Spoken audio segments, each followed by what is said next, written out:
biggest challenges of getting build to rent up to scale at the moment, I would say, is the planning process. Around planning? Because I'm with the old people, it's planning. It's definitely got to do with planning. It was getting sites through planning. It takes ages for me to convey to them what it means, and therefore it's exempt from affordable. Companies like ourselves that are owned by local authorities, because the planning authority obviously operates independently, and you know, its purpose is to control the planning applications, and we're finding that that's been very challenging, and it's taken us an inordinate amount of time. Just partly about resourcing, about having enough people working in local authorities to get planning permissions through. But it can take 2 years. I think the biggest challenges in getting built to rent up to scale is the ability to actually be able to find land. Obviously around land. Finding land.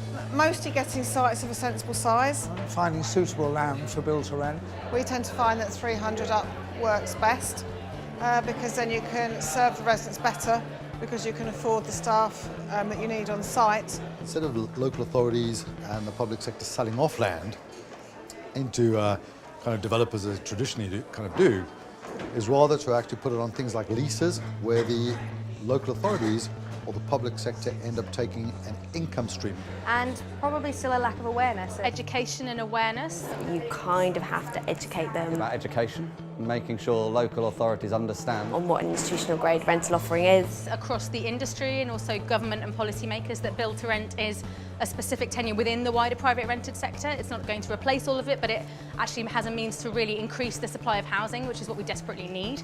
Is also getting the message across to developers and architects that we're trying to build something for longevity, as opposed to building something that you're going to sell and walk away from and not worry about the long-term commitment that you've made, whether you decided to put in a little bit less expensive faucet that's going to break and have to be replaced every year.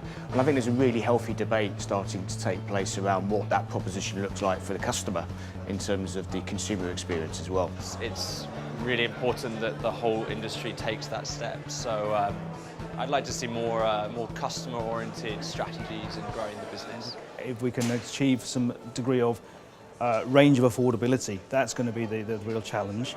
I know everyone keeps saying it, but if you can ensure that you have local people in local communities being able to live and work close together, that's great. Seeing it working in Birmingham, for example, the Birmingham City Council went out and set out to build a build-to-rent development specifically to keep young professionals close to the city, keep them employed here. I think that's a really positive move. If we look back 5 years ago, we went from an absolute standing start to where we've got to now. But I think probably now, particularly for government, it's making sure that we don't think the job's done, that we keep supporting and keeping this momentum going as it is at the moment.